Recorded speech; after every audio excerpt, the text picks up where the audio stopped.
están? Me da mucho gusto de saludarlos nuevamente en esta segunda entrevista y el día de hoy con el maestro de maestros, José Ángel Robles. Me da muchísimo gusto tenerlo aquí con nosotros. Es alguien a quien le podemos aprender bastante y también sobre todo es alguien que inspira mucha confianza, deseos de seguir explorando y sobre todo un amor profundo por el quehacer artístico, maestro. Bienvenido, muchas gracias. Muchas gracias, Pau. Sí. Ajá. Vamos a comenzar. En este podcast nos gusta mucho conocer al artista, cómo empezó, que se presente, maestro. Sí, pues sí, mi nombre, José, como dijo Pau, mi nombre es José Ángel Robles, nacido en San Luis Potosí, pero muy movido por el mundo. Por eso cambié naturalmente, sin darme cuenta, todos los amigos de la infancia, que eran del Potosino, del Instituto Potosino, muchos ya no ni los recuerdo ni me recuerdan. O sea, se quedaron en una época de mi vida y cambió toda la amistad a otra, porque tuve largos periodos fuera de la ciudad. Yo estudié psicología y terminé psicología. Empecé a estudiarla en México y terminé en San Luis. Salí de la escuela de aquí de psicología. A eso los conozco muy bien.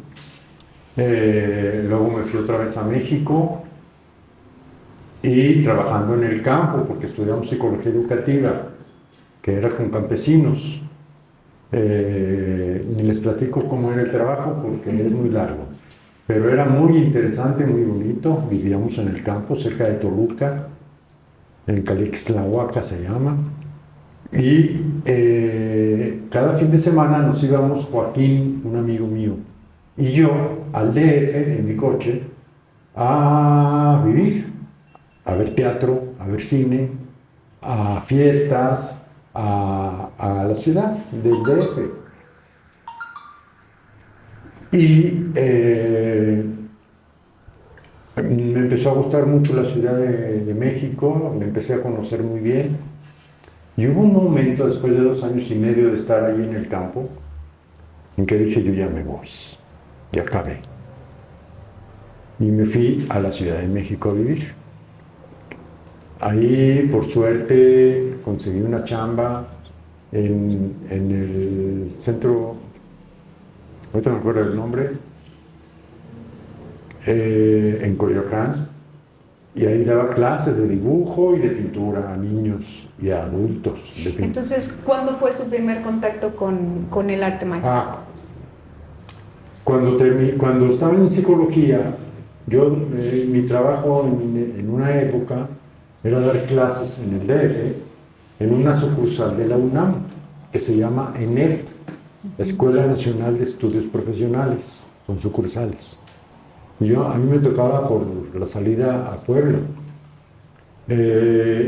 Y yo ya estaba cansado de los psicólogos, porque en los intervalos todo era que si Freud, que si Fromm, que si Jung, que si quién sabe qué, pura discusión teórica, que yo tenía una idea clarísima de todo aquello, y ellos me rebatían o metían otra cosa, y entonces como que era la misma discusión constantemente. Yo estaba cansado. Lo que más me gustaba era dar clases en enfermería, y les daba introducción a la psicología a las enfermeras. Era interesantísimo, porque se interesaban.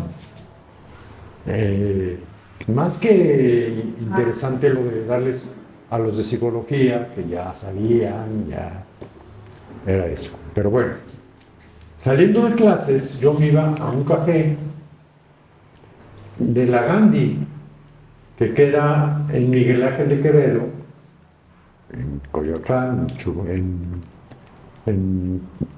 cerca de la UNAM, que tenía arriba una cafetería. Y yo iba a esa cafetería de arriba, de la librería, y ahí conocí, era la primera Gandhi, la original. Y ahí conocí a muchos escritores, ajedrecistas, dramaturgos, diseñadores, pintores, filósofos, gente vaga, que como yo se pasaban la tarde ahí tomando café y platicando y jugando ajedrez o, en fin, conviviendo.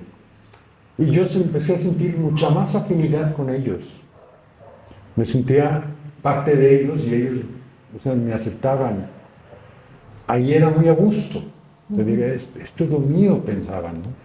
¿Y qué edad tenía, maestro? Tenía como 25 años, 24, 25 años. Y entonces decidí, como a los 25 y medio, por ahí, dije, yo tengo que hacer algo de esto. Y en unas vacaciones, andando en el centro, fui al centro de la Ciudad de México, dije, voy a ir a ver San Carlos, la Academia de San Carlos. Y me fui por detrás del Palacio de Gobierno, que era. Fui a San Carlos, subí, me fascinó el patio con sus esculturas, no sé si lo conozcas, te lo recomiendo, es una cosa bellísima, un patio antiguo. Y subí hasta que vi una secretaria, como eran vacaciones no había movimiento. Entonces le dije a la secretaria, señorita, yo quiero meterme aquí, ¿qué hago? Entonces me dice, mire, ve.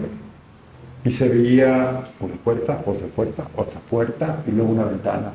Y una silueta lejana. Ahí está el director. Vaya y hable con él. Así nomás, sí.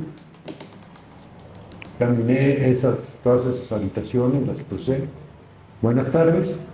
Y le platiqué mi intención. Y me dice, ¿y usted qué estudió? Y yo tengo una licenciatura en psicología educativa. Pues es una humanidad, me dijo. Entonces, ¿tiene calidad que sí puede inscribirse en una especialidad? Okay. Porque en la San Carlos, ahí eran las especialidades, estudios superiores. Porque la licenciatura era de la UNAM y quedaba en el sur de la ciudad, en la ENAP, Escuela Nacional de Artes Plásticas. Y esto era la Academia de San Carlos. Ahí conocí a muchos, me metí a una especialidad que duró un año. Ahí conocí a un pintor suizo, canadiense, que vivía desde hacía muchos años en México, Arnold Belkin, y que era muralista. Y pintor fue conocido, en aquella época lo era. Y entonces fue pintar un mural con él. Éramos 10 alumnos y los 10 le ayudábamos a pintar un mural. Él tenía cuadriculados, tenía todo el diseño ya hecho. Era una barda que tenía tamaño barda, 4, y luego bajaban 1 y otros 4, bajaban otro metro, después 4. Así eran como varios niveles. Y en ese muro teníamos que pintar el mural. Él lo tenía ya diseñado. Entonces, por ejemplo, ahí nos enseñó a usar el reventón, que usan los albañiles, algunos, o los arquitectos, que es un hilo, es un instrumento redondo, como la cinta métrica, como el flexo, pero está lleno de polvo de color. ¿Qué hacen así? Entonces sacan el hilo, se lo dan al otro, entonces fijan el lugar en donde, y uno de los dos lo jalan para hacer la cuadrícula. Entonces se raya esa línea, todo el muro se linea. Y así hacíamos las cuadrículas con ese instrumentito que me fascinó. Reventón.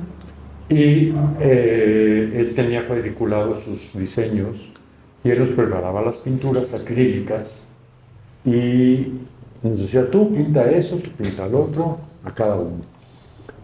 Yo pinté una mano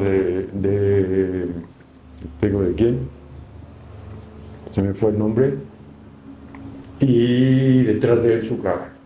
Pero la mano, en primer lugar, era una mano de este tamaño, de 2 metros. Flores Magón, Ricardo Flores Magón. Y otras cosas pinté. Pero ahí pintamos entre todos ese mural, guiados por Belkin. No era creación nuestra, no poníamos nada de nuestra parte más que trabajo. Pero era un trabajo importante porque aprendimos, como te digo, muchas cosas, ¿no? Cómo hacerle, cómo era un mural. Y eso duró 6 meses. La segunda parte, o más bien esa fue la segunda parte, la primera fue de pintura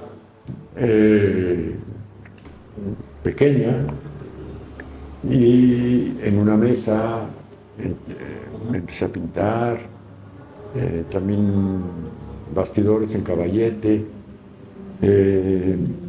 pero éramos pocos alumnos y era un maestro que nos tenía mucha paciencia porque me decía, tú píntale.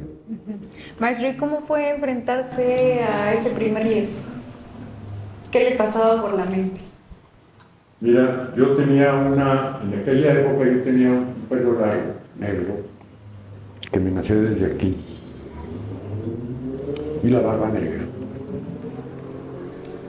Y era yo creo que más alto o más fornido, un poquito. Y entonces un día estaba afuera del salón, en la puerta del salón, pintando en un caballete, y allá había unas muchachas. Y me vieron, era uno nuevo. Entonces ellas disimuladamente caminaron como si fueran a otro lado y voltearon a ver el cuadro como para ver, ¿y este qué hace? ¿No? Y se decepcionaron y se dieron la vuelta y se fueron. Con eso te digo todo. O sea, yo no sé pintar, nunca había pintado. Yo creo que ese es como una de las limitantes cuando se inicia en este terreno del arte, ¿no, maestro? Como el miedo a las críticas, el miedo al qué van a decir de nuestra duele, obra. Pero no me daba miedo. ¿No? No, duele, pero no me daba miedo. Yo de niño, mi mamá pintaba, fue pintora. Tita Robles se llamaba. Dos recuadros de ella por ahí. Tita Robles. Ella estudió en Bellas Artes con Alberto Vázquez. No, Alberto, no se me acuerdo bien. Y luego se hizo independiente y llegó a pintar muy buenas colecciones. Llegó a exponer 2 veces en la Casa de la Cultura, ahora Museo Cosío. Pero luego, como era muy religiosa mi mamá, luego le dio por pintar ángeles. Entonces, San Gabriel, el Arcángel no sé qué. Y entonces, a mi modo de ver, su pintura decayó un poco, porque ya no era ya había una intención medio religiosa, el mensaje era ese, estaban bien pintados, pero entonces para mí que decayó un poco el asunto, ¿no? Arte sacro. Antes medio sacro, antes era más abstracta. Ah, ok. Sin embargo, yo la veía pintar de chiquito. Yo estaba en mi cuarto, a veces amanecía en la mañana, mi mamá abría el cajón de la cómoda, ahí recargaba el bastidor y se ponía a pintar, porque mi cuarto era grande, había espacio. Entonces yo la veía pintar. O sea, yo desde chico huelo el óleo. Y vi pintar a una señora que era mi madre. O sea, no era tan ajeno. Entonces, esa parte la desconocía de usted, maestro. Fíjate. Es como su referente. Es un referente de alumno. Sí. Y pues eso me dio fuerza, digamos, para meterme a zancar y aventarme al asunto, ¿no? Luego cuando vi esas críticas que te menciono, o sea, que no fueron críticas directas, pero era evidente, era obvio que yo no sabía pintar. Entonces, poco a poco fui buscando mi manera de pintar, hasta que se acabó el año de especialización. Me dieron mis papeles, que era, no me lo dieron el título, porque no hice una materia, inglés. tenía que irme al, quién sabe qué se llamaba, de la UNAM, a estudiar inglés y hacer un examen en inglés, y entonces ya era título. Y esa materia no la pude cursar y ni me interesó cursarla. Entonces nada más les pedí, denme una lista de mis materias aprobadas y ya. Y ese es mi papel que tengo de aquella época, ¿no? Luego me fui a Pátzcuaro, ahí estuve 6 meses pintando, precioso, la Pátzcuaro. Ahí empecé a hacer yo, a pintar la ventana, lo que el lago, una lámpara en primer plano, luego la ventana, luego el lago, unas plantas. Empecé a descubrirme, ¿no? A no ser pretencioso, a no imitar a nadie, en fin. Hice bastantes cuadros. Luego ya no pude seguir el paso por razones económicas y me regresé a San Luis. Y me metí a Bellas Artes, pero agravado. Ok. Ahí conocí al maestro Paz, a Chuy Ramos, a Álvaro Saavedra, al Cuco de la Torre, a Queta Moreno, muchos. Y Rosa Luz era esa maestra, a Tere Caballero. Era la época en que les dio en la Plaza de Armas matar a las palomas.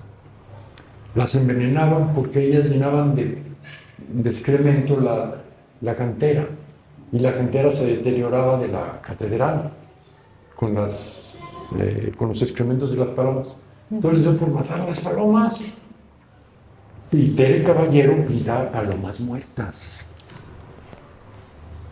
O sea, ese era su rollo, siempre pintaba palomas muertas, varias, y muy interesante, pues a mí me parecía medio heroico de ella, que se estaba enfrentando de algún modo desde su lado plástico a las decisiones de una autoridad, ¿no? Luego después de eso, pues ya pusieron esas... Las mallas que ya defienden la cantera, ¿no? En fin. Ahí aprendí mucho de grabado con la maestra Rosa Luz Villasuso, que es una gran maestra. Y fueron como 2 años o algo así. Hasta que un día hice una exposición, también pintaba en mi casa. Cuadros pequeños, con acuarela, con acrílico, algunos con óleo, sobre papel. Y los enmarcaba. Y un día hice una exposición en Bellas Artes, ¿ves a un lugar donde se baja para entrar al teatro? Que es la galería también, es una galería... A mano derecha. Sí. Entrando a mano derecha. Sí, pero no es de las principales galerías. Es la más pequeña. Es la más pequeña. Ahí expuse. Y resulta que vendí un chorro de cuadros. Y al grado de que después de todo aquello, un día dije, ¿sabes qué? Yo me voy a Europa. Entonces compré cheques de viajero, tenía bastante dinero, mucho, pero bastante dinero.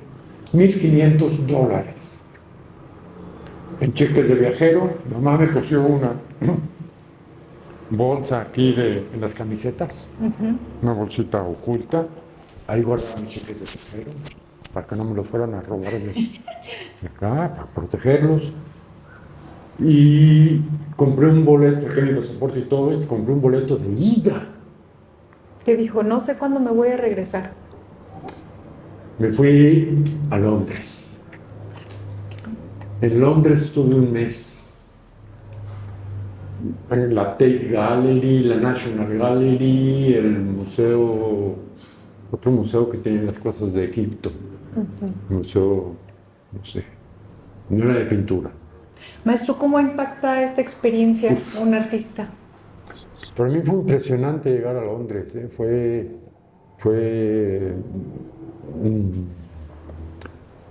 simplemente a la National, donde tienen cuadros de todo tipo, ¿no? Desde el Renacimiento, desde Leonardos,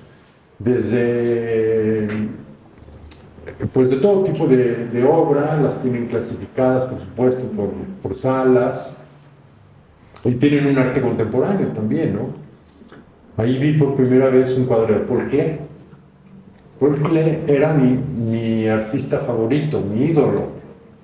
No sé si lo conozcan a Paul Klee, pero es un pintor suizo que junto con Kandinsky hicieron la Bauhaus.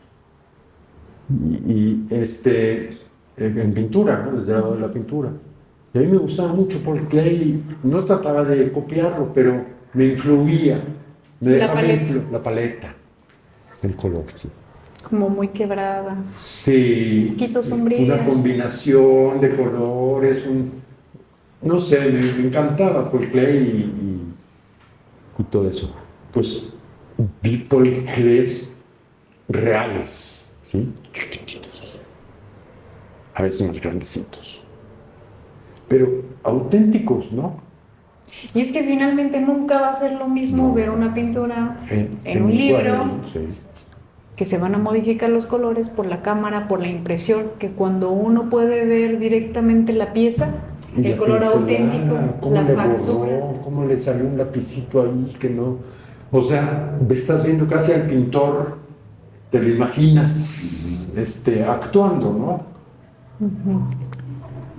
Ahí en la Tate vi a un cuadro de el abstracto, hombre, el primer abstracto del mundo. Kandinsky. No, ahorita me acuerdo el nombre, es que mi memoria falla un poco, pero ahorita me acuerdo su nombre, es conocidísimo y muy importante para mí, me influyó muchísimo. Es Turner, William S. Turner. Que decían que estaba adelantado a su época. Era adelantado a su época, era un pintor abstracto, que a lo mejor ni lo sabía nadie, pero era impresionante. Era como más conocido por sus paisajes, ¿no? Sí, pero por ejemplo pintaba un barco hundiéndose y el cielo y la lluvia y la tormenta y toda era una abstracción hermosísima, llena de pasta de pintura. Y además eran cuadros enormes, los de él. Entonces me impresionó mucho esa obra, pero muchísimo, me llegó de adentro, ¿no? Más que otros. Ahí me acuerdo que andaba un italianillo también como de mi edad, y a cada rato como que nos topábamos, hola, y cada rato nos volvíamos a encontrar otra vez, según recorríamos las salas, no había mucha gente. Hay viralismo, muchas cosas. Y en uno de esos encuentros, le digo, bueno, ya me voy, bueno, él en italiano y yo en español. Medio inglesábamos, medio parlábamos. A little English. Ahí los dos nos esforzábamos. Y luego a la hora de despedirnos, yo le doy la mano para despedirnos. Y él se me acerca y me da un beso aquí. ¡Ah, caramba! Y luego de regreso, era para darnos otro beso. Y en ese momento yo me di cuenta, me puse rojo porque me dio un beso. Yo no era mi costumbre, no es costumbre mexicana. No. Pero para ellos sí, los italianos. Entonces, él también se dio cuenta de que para mí fue una sorpresa. Entonces también se puso rojo. Total, nos dimos el segundo beso, ya más separaditos, nos decimos. Y los dos nos pusimos rojos y adiós. Esa experiencia es cuando conoces a los europeos, ¿no? Son maravillosos. Por supuesto no era gay ni yo. Pero bueno, ahí los conocemos. Yo nunca lo volví a ver en mi vida. Pero conocí muy bien a Tate y lo que tenía, a Tate Gallery. Luego me fui a París. Ahí también conocí todos los museos, ¿no? Desde luego el Louvre, otro, ¿cómo se llama? Se me olvidan los nombres de los museos, pero donde están los impresionistas, donde está todo eso, ¿no? Y ahí conocí a los impresionistas en persona, o sea, en verdad, ¿no? Y me di cuenta cómo pintaban, cómo les valía madre y echaban una pincelada, no. Dije, ay, o sea, qué impresión. Los impresionistas. La impresión del color. Ahí conocí a Gauguin, a Toulouse-Lautrec, al que me gustó más fue Monet. Conocí también a Manet con sus bailarinas, pero el que me impresionó y me gustó mucho fue Monet, también paisajes. Pero Monet me gustó, me atrajo, me atrapó. En fin, anduve en todos los museos posibles ahí en París y en todas las calles, y conociendo franceses, conociendo colombianos. ¿Cómo hay colombianos? Ellos me arroparon, ellos me dijeron, cuando supieron que no tenía dónde vivir, me dijeron, pues vente, y me dieron un rincón y una colchoneta. Entonces, pues, maravilloso, ¿no? Oye, no gastar en hospedajes. En Londres sí gasté en hospedaje un poco, pero en París no tanto. Bueno, pues fue bien padre, aunque eran colombianos y hablaba con ellos en español, pero pues todos andábamos en París. No me juntaba con ellos, yo andaba por mi lado buscando mis cosas. De París me fui a Toulouse, que está en el sur de Francia, porque ahí vivía un primo mío, estuve una semana con él y él me ayudó a tomar un tren, que fue maravilloso, porque yo que tenía la intención de ir a una ciudad española que se llama Zaragoza, porque ahí vienen ancestros de mi madre. En un pueblo que se llama Oliete, ahí nació mi bisabuelo. O sea, una cosa así antiquísima. Pero de ahí viene. Y había un tío mío, un primo segundo de mi mamá, lejano pues, que era pintor, muy famoso en Zaragoza. Ahora sí Alejandro Cañada. Se fue a buscar sus raíces, maestro. Sí, bueno, sí, las encontré. Y bueno, pero el viaje maravilloso fue que me subieron en un tren, mi primo, que vivía en Toulouse, porque estudiaba becado, y un trencito que empezó como tren normal. Luego nos cambiaron a otros vagones que subían los Pirineos, de subida así, con esta inclinación. Se oía como que traía otro tipo de maquinaria, ¿no? Para poder subir con la fuerza en unos vagones más pequeños. Y poco a poco fuimos llegando a la cumbre de los Pirineos. Ahí empezamos a ver la nieve. ¡Wow! Las cimas de las montañas nevadas. Maestro, le faltan unas pinturas así, Sí. de esa experiencia. Sí.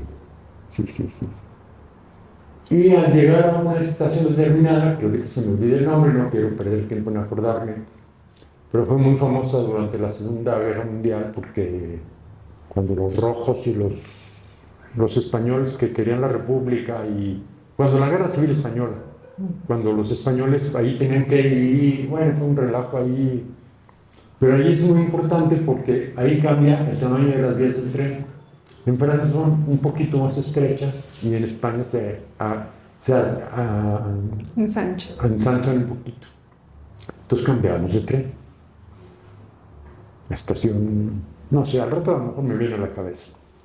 Y de ahí empezamos a bajar, otra vez todo nevado, todo, una cosa padrísima, hasta que llegamos a un pueblo en España donde había surcos, donde iban a sembrar, o sea, ¿cómo se llaman los surcos? Sembradíos, milpas. Iban a sembrar milpas o algo así, pero yo lo que veía, se veía por la ventana era esa cosa, ¿no? Entonces, le digo a uno que mientras se paró el tren en la estación, digo, ¿dónde estamos? ¿Cómo se llama aquí? Me dice, Jaca. Ah, bueno. Entonces ya de Jaca siguió el tren hasta Zaragoza. Ya me bajé en Zaragoza. Ahí conocí a mi tío, que es pintor, un pintorazo. tradicional, pero un pintorazo, maestro de muchos jóvenes que después fueron grandes pintores, que se fueron a Barcelona y que yo los conocí en Barcelona como grandes pintores ya, que eran más grandes de edad que yo. Pero bueno, de ahí fui a Madrid. Bueno, conocí a mis tíos, son una gran cosa también, me trataron muy bien, era maravilloso conocer gente ancestral de uno. Y fui a Madrid con otros parientes de ellos y no me gustó Madrid, parecía el DF. Claro, fui al Prado, fui a todo eso, a eso me dediqué. Estuve 3, 4 días y no me gustó Madrid. Pues no hallé. Caminaba y caminaba por la Castañera, que se llama la calle, esa grande avenida principal, y no hallé qué. Claro, debí haber ido, pero me dio miedo a la Academia de San Fernando, que se llama, es como el San Carlos de aquí, de México. Pero me dio miedo porque son muy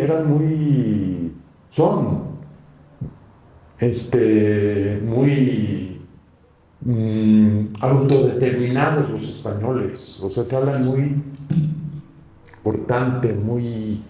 Y yo era, ¿cómo soy? Suavecito, dulce, sin menospreciarme a mí mismo, pero así. Entonces, no, sí, tampoco. Entonces de ahí me fui a agarrar el tren y mi idea era irme a Italia. Pero en Barcelona se me acabó el dinero. Entonces me bajé. Y estoy hablando de todo menos de pintura. No, eso tiene que ver con el estilo, maestro. Okay. Es todo un... Ok, le sigo. Sí. Y en Barcelona me subí al metro, le pregunté a una persona en dónde hay unos hoteles los más baratos, que ya traía poquito dinero. Entonces me dijeron, miren, váyase, cambia de estación ahí en Plaza Cataluña, por ahí una estación, no sé si se llama así, y agarra rumbo al puerto. Pero se baja en la estación Unión. Y allí en la estación Unión, a la siguiente calle le da a la derecha. En esa calle que se llama Unión, hay muchos hoteles muy baratos. Pues ahí voy. Me salí en esa calle, me fui a la calle Unión. Puros transvestis.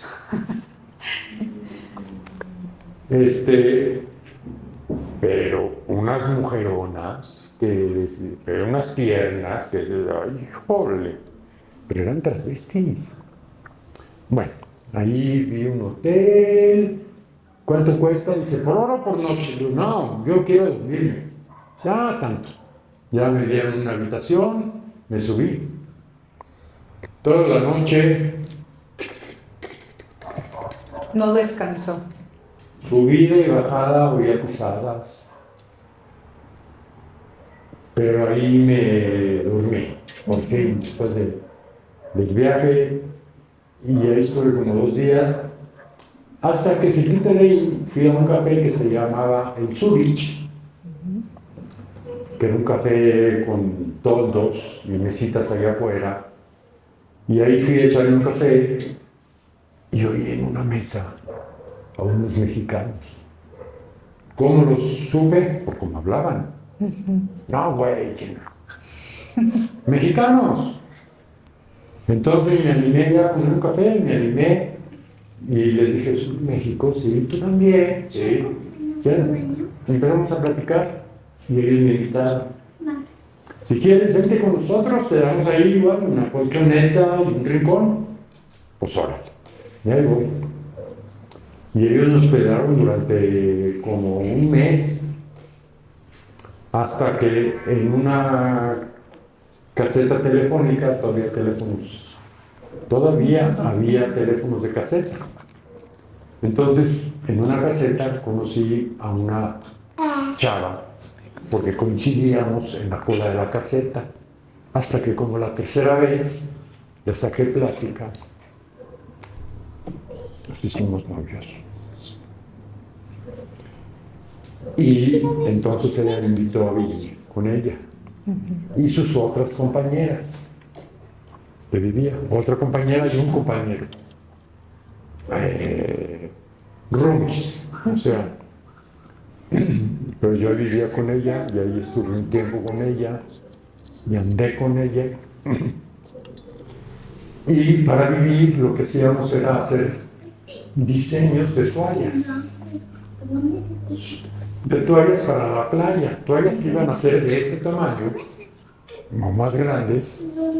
Nosotros las hacíamos de 25 por 50 en Pero una hacen cartulina. diseños, pintura. Y con una característica que tiene que tener nuestro dibujo, nuestro diseño, que cada hilada del tejido de la toalla, a la hora de producir la toalla, solamente cabían 2 colores. No podía haber uno más. Entonces, para que nuestros diseños, nuestros dibujos, el tema era la playa, era el mar, era el descanso, pudieran estar, teníamos que tener cuidado de eso, de cuidar ese asunto. Entonces íbamos disminuyendo un color y de repente, ¡pum!, ya metíamos otro y nos íbamos y así. Como degradados. Muy loco, muy difícil al principio, muy dificultoso. Pero ahí hicimos todas esos Y no conservamos nada, maestro. No, todas las entregamos, no, hombre, si nos compraban todo. Se llamaba Estudi Amic. Esos amigos de más edad que nosotros, pero nos compraban, cada que le llevábamos uno, nos lo compraban, todo. Y ellos mismos, ya después de como 1 año y medio, que ya éramos mucho más conocidos, nos prestaron dinero para rentar ella, Elisa, que se llamaba, y yo, una casa, un depa, y lo rentamos.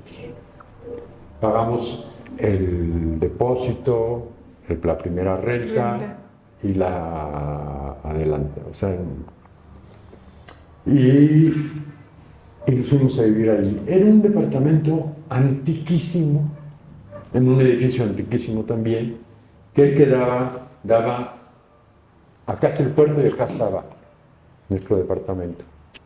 Y aquí estaba la estación de Francia, que se llama, que es la terminal de trenes que van para Francia. Y ahí vivíamos. Pero fue tan curioso porque por ejemplo, entrabas aquí a una habitación y veías una llavecita y movías la llave y solo había en medio de la habitación un tubo de cobre. No había alambre de luz. Había un tubo de cobre, quiere decir que ahí había una lámpara de gas. Ok. ¿Entiendes? Entonces a ese nivel de antigüedad era ese edificio, ese depa. No había luz eléctrica. No había más que como le dicen allá, un váter, o sea, un excusado. En un cuartito chiquitito. No había regadera, no había baño. Era antiquísimo. Y nosotros poco a poco fuimos arreglándolo. Yo fui poniendo alambre eléctrico por cada esquina, hasta poner foco. Poco a poco fuimos arreglando, pintando, haciendo todo eso, ¿no? Ahí fue mi primera experiencia albañilerística, porque el closet de la cocina tenía una tabla roca que daba al baño, al váter. Pero yo descubrí que era una tabla roca por cómo sonaba. Esto está delgadito. Entonces nos animamos y tiré esa tabla roca y nos comunicamos con el closet de la cocina, que era otro cuarto igual, otro cuartito igual. Entonces bloqueamos acá en la entrada a la cocina y se amplió el baño y ahí hice una regadera. Sí, ahí puse eso compramos, un piso de cerámica, de no sé qué, y ahí sí alquilamos a un plomero. Entonces, ¿cuánto tiempo pasó allá, maestro? En Barcelona estuve 2 años y medio. Y durante este proceso seguía pintando. A eso me dedicaba, a pintar, exclusivamente a pintar y a sobrevivir. Iba a una plaza que se llamaba la Plaza del Pi, porque ahí iban todos los sábados y todos los domingos muchos pintores a vender. En una bodega de ahí tenían los estantes, los organizadores de eso, y sacaban los estantes y te prestaban para que tú pusieras tus cuadros, que eran sin marco, tus papelitos ahí enganchados, tus cuadros pintados, y era muy turístico. Ahí iban los turistas y de repente te compraban. Tenías que ser admitido, o sea, tenías que llevar una cartita con unos 10 cuadros para que digan, sí, este sí vale la pena, o este no. Y ya, bueno, yo tuve la suerte de que me admitieron y ahí me pasé un buen rato trabajando, o sea, tratando de vender y vendiendo algunos cuadros. Maestro, ¿Qué le pareció, qué le gustó más de Barcelona a Madrid? Que Barcelona era caminable, tenía calles estrechas, el barrio antiguo, cafés en todos lados, la gente era muy amable, aunque hablaban catalán, pero contigo hablaban en español,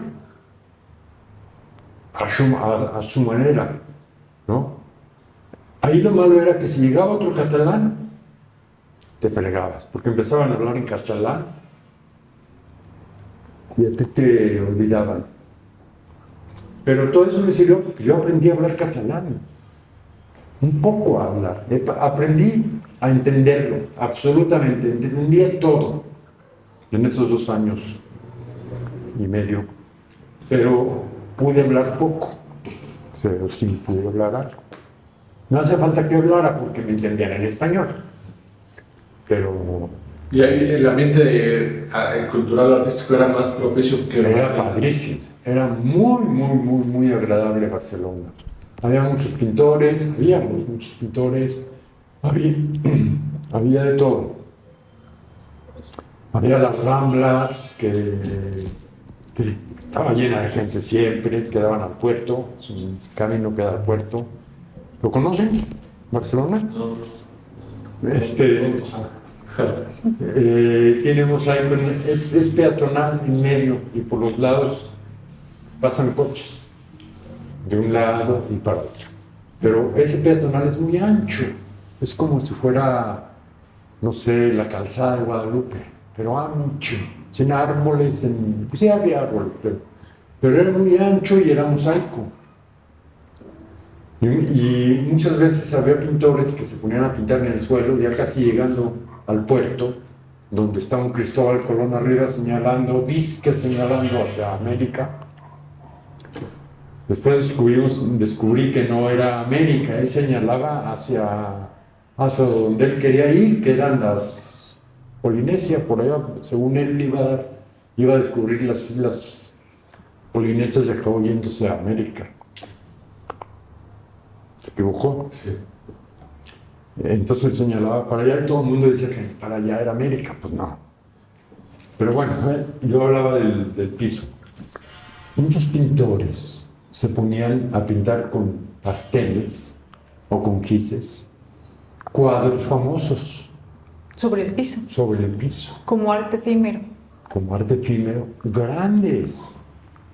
Y ahí sí, y ponían su sombrerito. Y pasaban los turistas, les echaban su moneda, porque les gustaba lo que estaban pintando, y ellos estaban en el suelo agachados. Uno andaba agachado pintando, y yo me arrimé a eso. Pero se me ocurrió, el primer cuadro que hice fue uno mío. Dije, yo voy a ser original, lo voy a hacer yo. Y pinté una cosa mía, Nadie me echó nada. Ah, Era una abstracción, una cosa en mí. Entonces dije, no, pues no. Entonces borré eso, o sea, dejé que se borrara y entonces me empecé a pintar Picassos. Ya ves que hay una época de Picassos donde está una chava sentada, dormida, no con volumen, sino ya había pasado la época azul y rosa, una época rara de Picasso. como más quebradita. Sí, pero todavía no llegaba el cubismo, no era el cubismo lo que pintaba yo ahí. Pero pinté Picassos y sí me echaron, y me empezaron a echar, y pues ahora, pues Picassos. Y así me gané también alguna feria. Pero un día estaba en la azotea, yo del edificio ese, bien, estoy descansando, ¿no? Y dije, ¿yo qué hago aquí? Si ni salgo, me la paso encerrado pintando. Maestro, y de esa etapa, ¿qué nos puede platicar del desarrollo de la obra? ¿Cómo fue evolucionando? Ahí fue donde me influyeron todos esos grandes pintores catalanes, y zaragozanos, y españoles, y de todos lados, que exponían en las grandes galerías y museos de Barcelona. Se llamaba Broto, es el que me suena mucho más. Un tal Broto, Miguel Ángel Broto, otros nombres. Y yo los veía muchísimo porque me impresionaban, me gustaban. Y traté de pintar un poco como ellos, de acercarme a ellos. Y dejar mis antigüedades. Y empecé a hacer abstracto. Poco a poco me volví a volver abstracto. Maestro, y entonces, cuando vamos iniciando, ¿usted recomienda así tratar de imitar, de hacer réplicas? Sí, recomiendo. Un poco. Eso tiene bueno la estatal, que los hace, pero lo que pasa es que la estatal se tarda mucho tiempo, dedican mucho tiempo a eso, a la réplica. Podríamos decir que es como uno de los primeros estados para descubrir tu propia factura, tu propio estilo. Y tu capacidad real.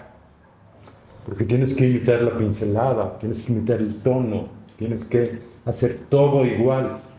Y eso te da mucho. Te hace aprender muchísimo de cómo manejar. Porque un día les dije a mis alumnos aquí en San Luis, unos alumnos de clases que di cuando el Ágora, les dije, el trabajo real está en la paleta. Ya de ahí solo pasan al cuadro, pero donde trabajaron realmente fue en la paleta, al realizar el tono, o al distribuir, al escoger los tonos, y luego ya se van, porque ya saben dibujar, ¿no? Se van al cuadro. O sea, la mitad del trabajo es la paleta.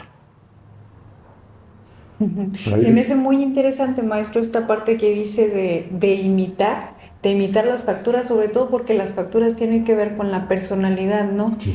Y entonces el hecho de imitar a un artista, a lo mejor con una factura como muy gestual en su pincelada, le da Tu gesto va a ser uno, diferente. le da a uno como más versatilidad, ¿no? Sí. Y tu gesto, por más que trates de hacerle como Paul Klee o como el que mencioné hace rato que me impresionó en París, Turner. Por más que trates de hacerle como Turner, no te va a salir como Turner, te va a salir como tú. Porque tú eres el que va a hacer el rasgo, tú eres el que va a cambiar el tono, el que te vas a hacer bolas con el cuadro y lo vas a resolver. Sales tú. Y también podríamos decir que es como un acto inconsciente, maestro. Sí, es súper. Como que ya lo traen, ¿no? O ya lo traemos, mejor Sí, dicho. ya lo traemos, sí. Ahí expresamos, a veces ni cuenta nos damos, pero ahí expresamos nuestro ser, nuestro inconsciente, nuestras problemáticas, nuestras ambiciones, nuestros ideales. Ahí los expresamos a veces sin darnos cuenta. Incluso pintando figura o realismo, o digo, figurativo, ¿no? Mucho más pintando abstracto. Es más libre. Es más libre, sí. Ahí me volví sumamente abstracto, muy abstracto, pero bien. Maestro, y entonces, bueno, uno de los conceptos que sí me hace muy interesante abordar con esta charla es el estilo, porque muchos de los que lo conocemos podemos ver una pintura Sí. y antes suya, y antes de ver la firma podemos distinguir que es de José Ángel Robles. Gracias.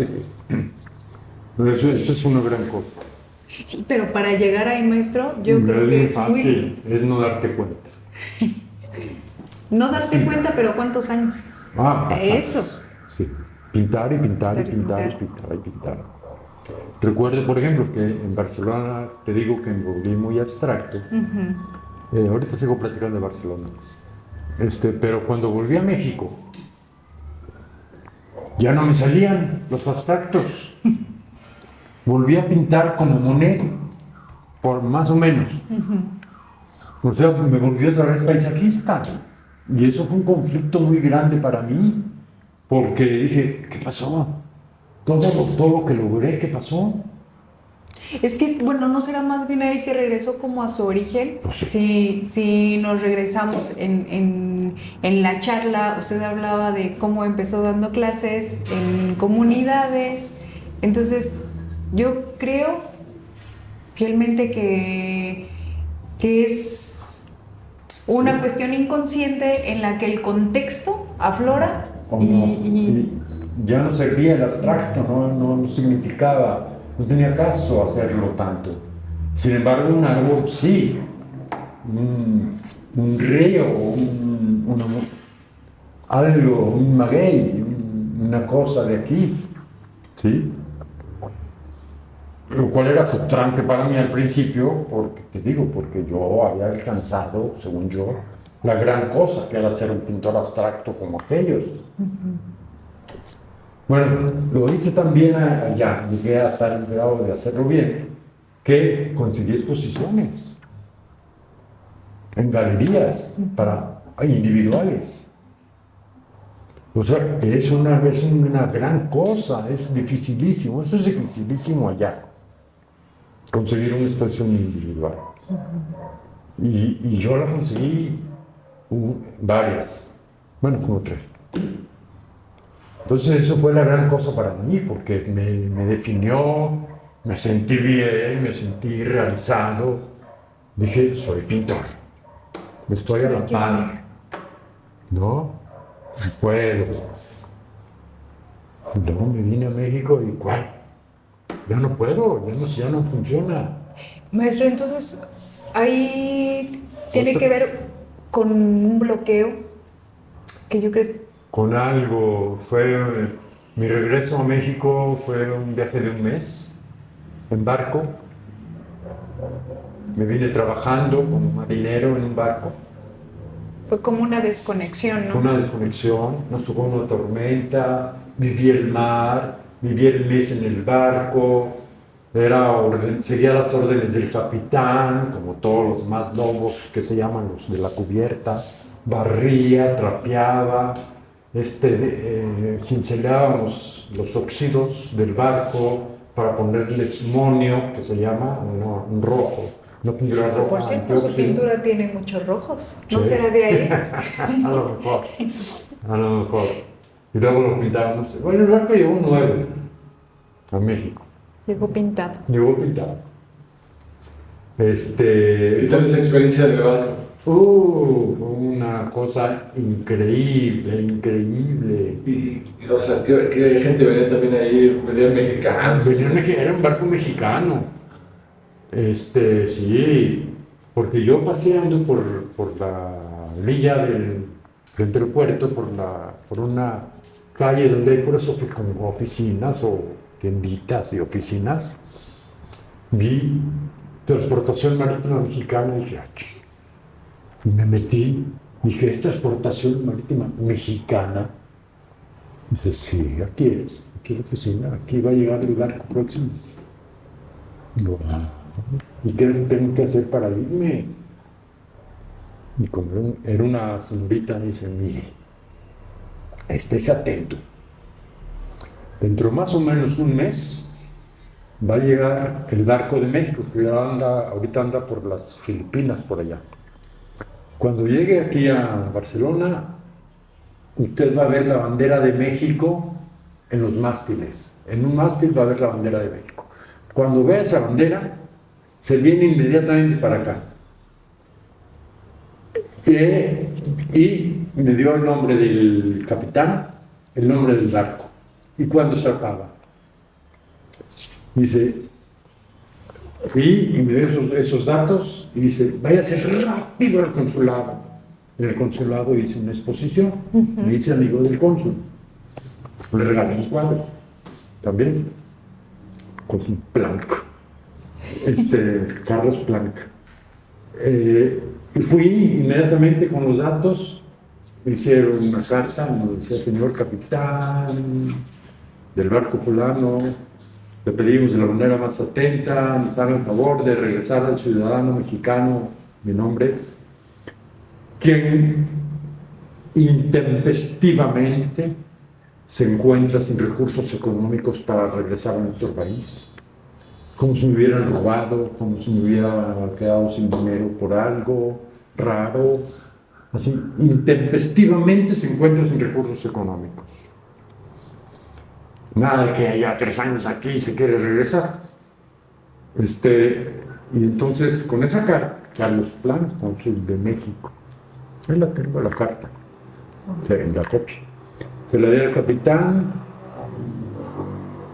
la leyó y me dice, ¿y entonces usted es pintor? Le dice, ¿y es capaz de hacer un rostro? Y yo, sí.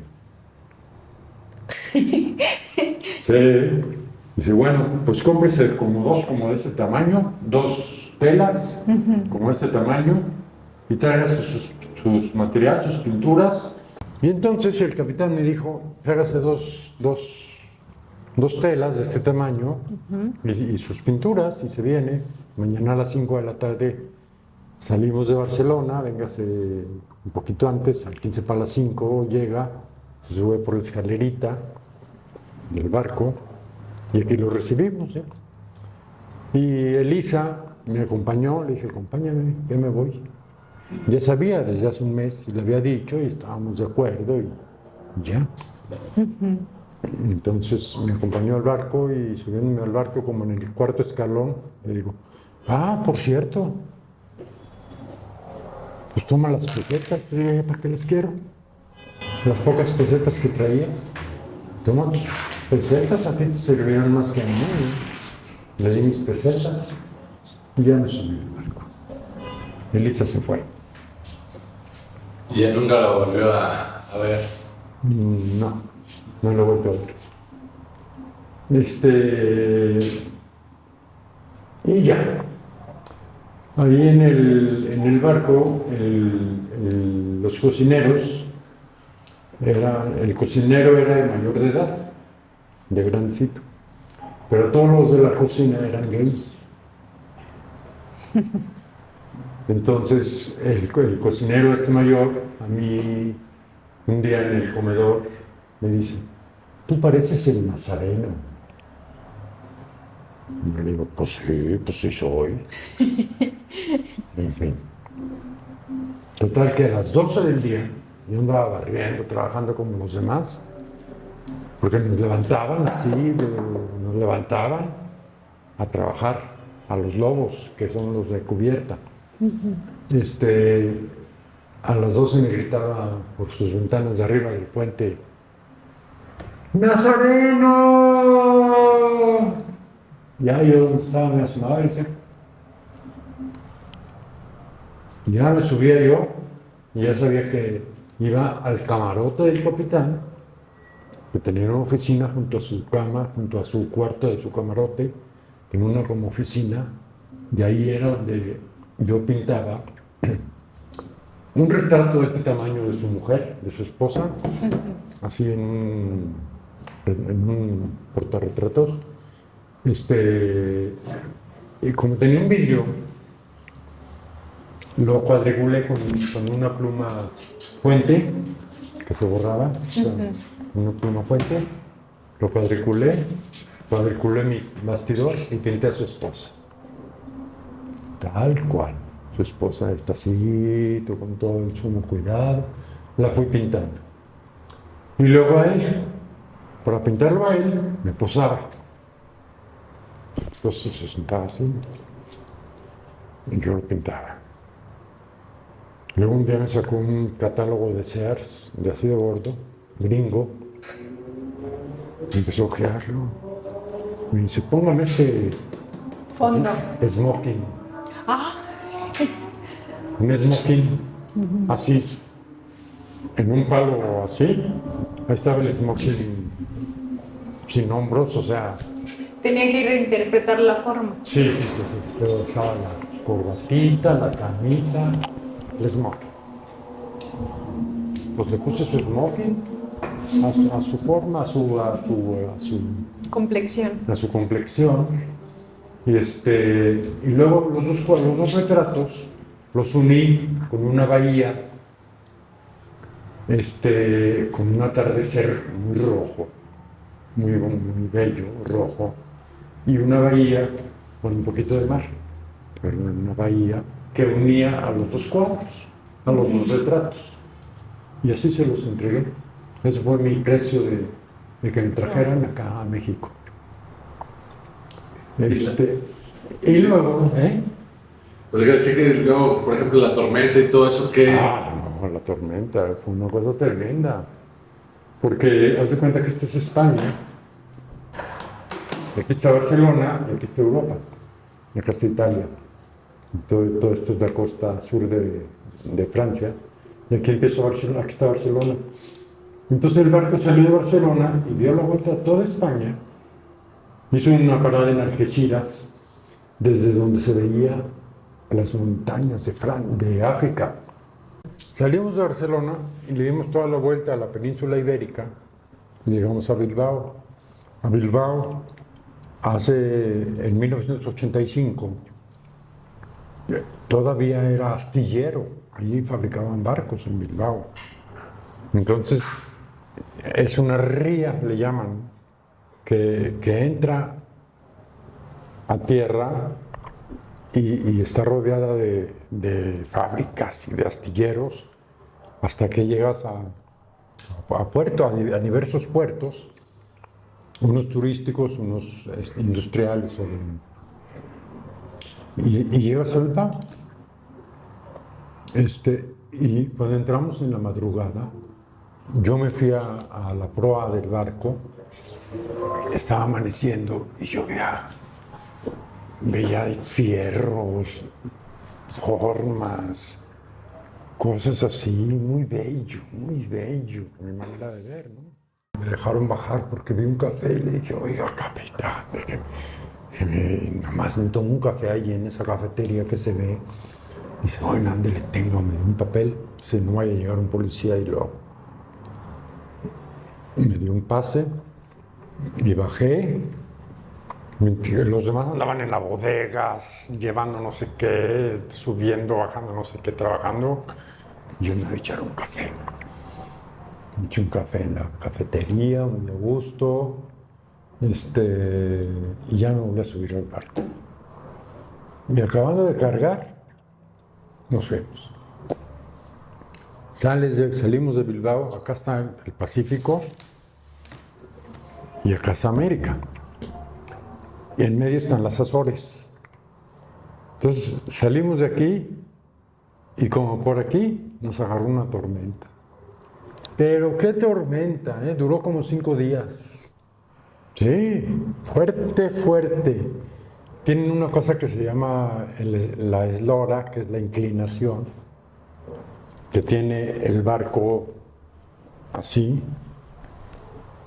El barco está así y cuando se inclina Tiene un límite. Tiene un marcador con un centro y un 32 grados de inclinación sin peligro, de inclinación normal. Pues llegaba, se inclinaba, topaba, se al límite de la inclinación y se seguía inclinando. Y luego ya se regresaba y para el otro lado. El capitán era joven. Yo creo que debe haber sido su tercer viaje, su segundo viaje o algo así. Pero había un marinero a bordo viejito, que era el piloto, el que manejaba el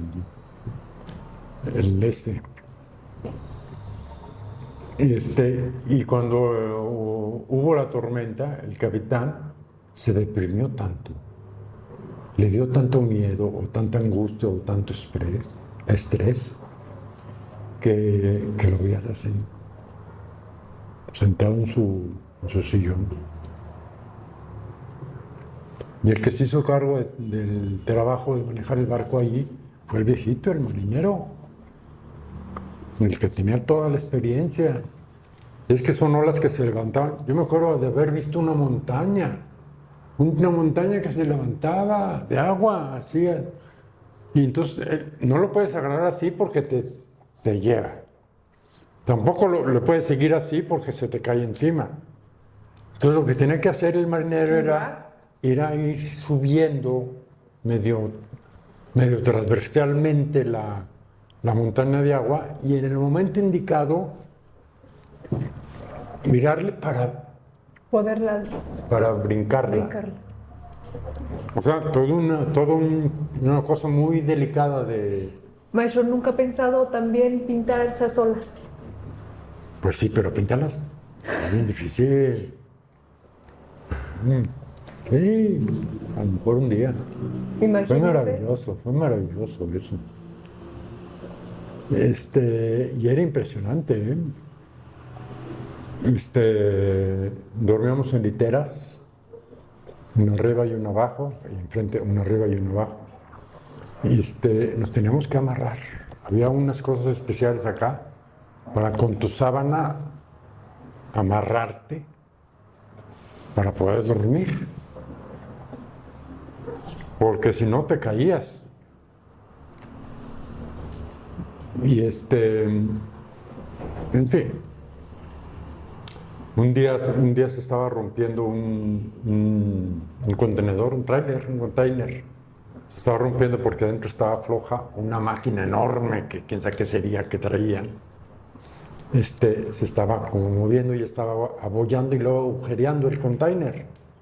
Entonces, en la tormenta. Entonces hubo un marinero joven, pero también de experiencia, lobo marino, que fue al que dijeron, pues ve tú, güey. Y fue el que fue.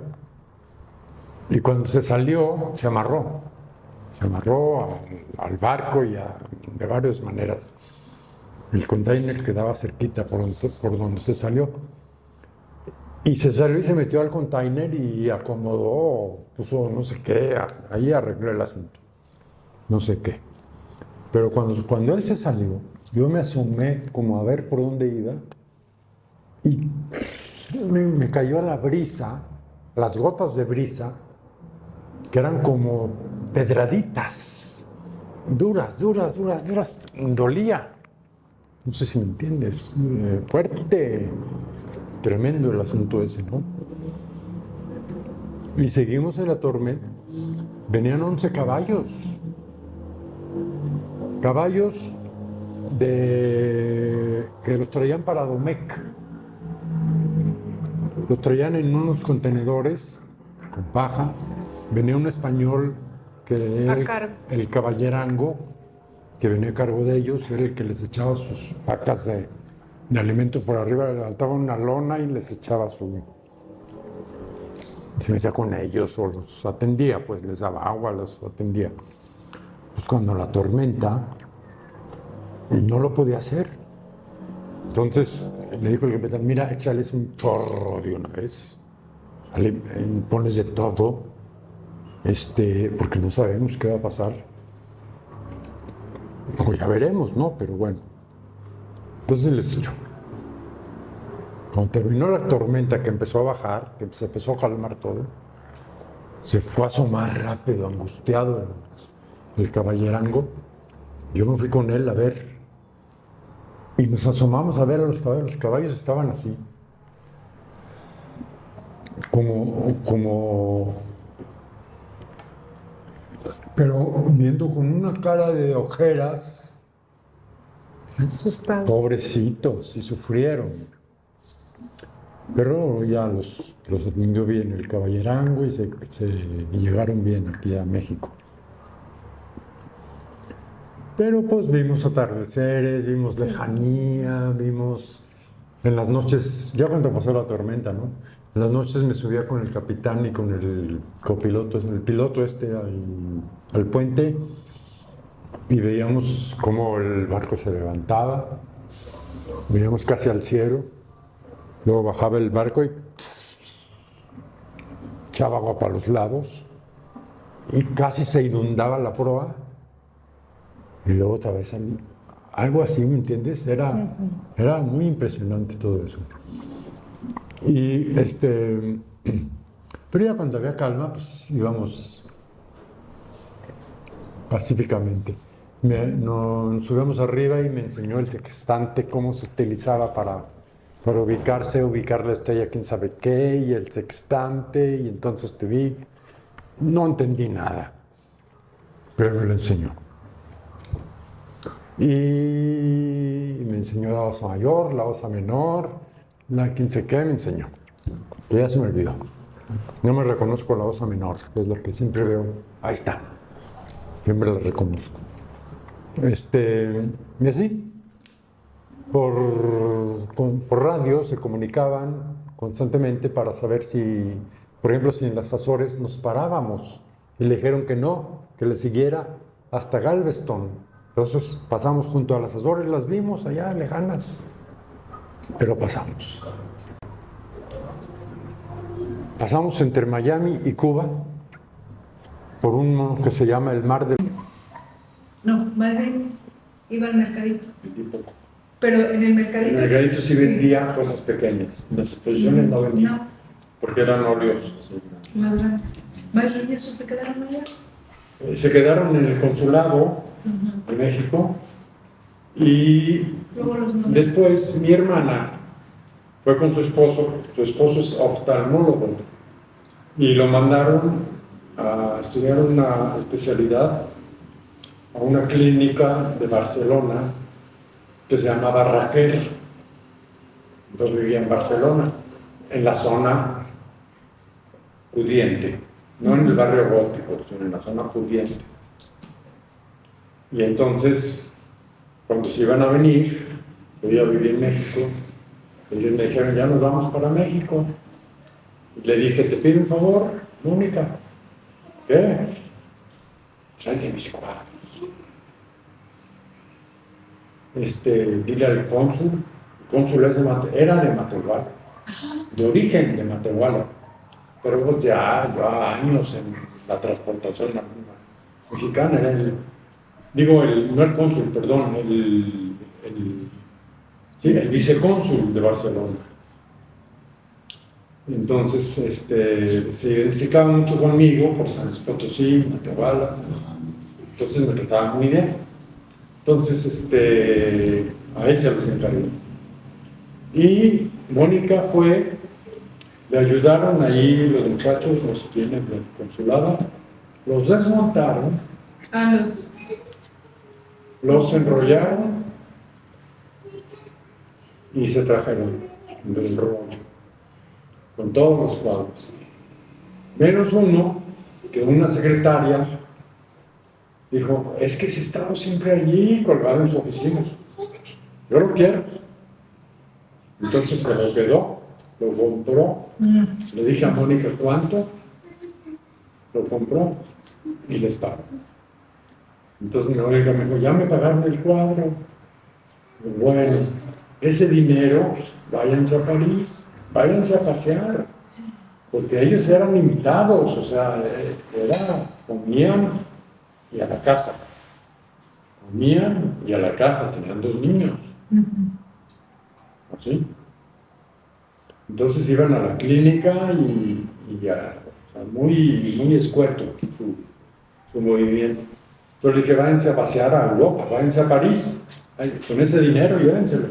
Y se fueron a París. Wow. Pues si quieres tener algo Sí. para cerrar, Pau, para Lo esta de- parte de la pila. Ya para cerrar. Sí.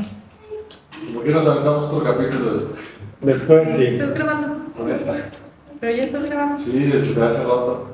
Bueno, entonces, poco a poco, empezando a pintar paisajes a lo Manet, sin que yo pretendiera que fueran Manets, sino que la gente me decía, eres como Manet, cabrón.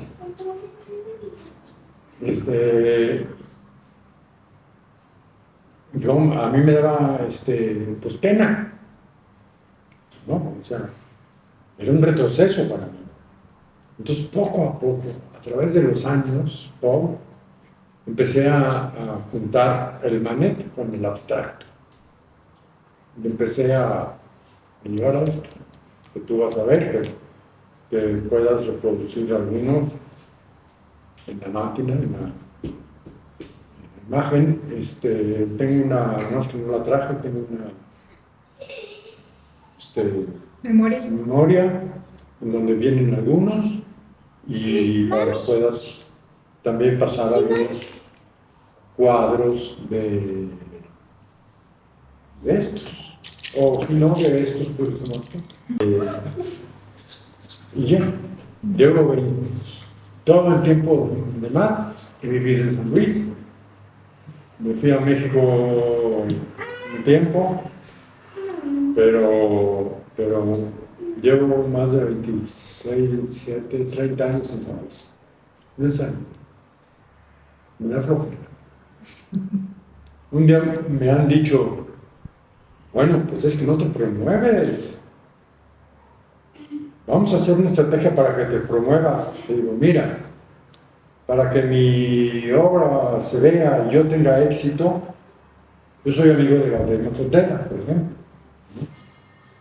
Tendría que andar en México en todas las exposiciones, en todas las fiestas, con Macotela, con todos los pintores que conozco, los dealers, los dueños de galerías, y yo no soy para eso. No aguanto, no me gusta, no puedo. Yo estoy en mi casa. Tengo un representante, maestro. Necesito eso, un dealer. Pero no lo he encontrado, no lo he buscado. Es muy difícil un dealer que te entienda, que te veras, te haga encargo y él también le convenga y que se pueda, ¿no? Que se pueda mover eso. Si no, no me importa. A mí me gusta como vivo. Tengo un cierto prestigio aquí en San Luis, ganado más bien como maestro de dar clases que como pintor, aunque he hecho exposiciones como esta, ¿tienes?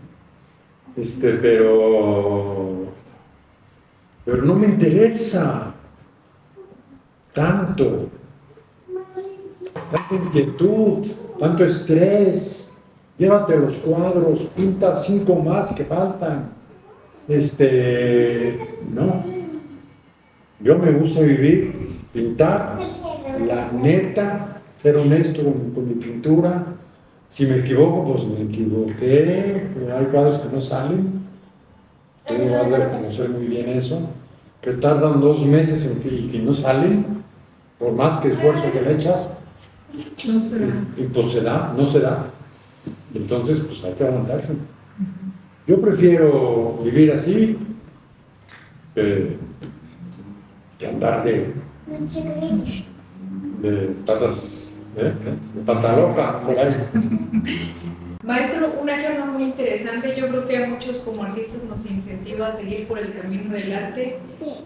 Una historia que nos narra de una manera muy auténtica, muy vivencial lo que es su obra, ¿no? Como todo lo que pasó ahí de alguna manera se refleja. Los colores, las líneas de horizonte, los atardeceres, la factura. Las es una historia vivencias, muy las rupturas, los encuentros, las nuevas cosas, todo se refleja. Tenemos, como todo el mundo sabemos, un inconsciente y un subconsciente. Entonces, sin darnos cuenta, echamos eso para afuera, tanto en los sueños como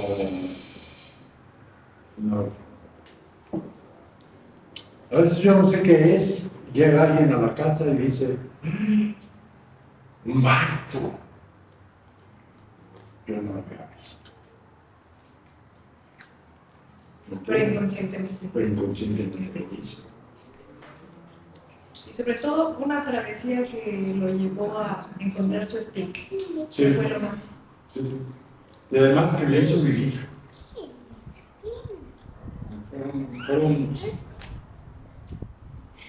Fueron 3 años que anduve por Europa. Más de ese mes. Maestro, pues muchas gracias por compartirnos esta vivencia tan... Pues habrá un poco de pintura, pintura. Hablar de la vida, Pero la vida es la... pero es la pintura, como acabamos de decir. Sí.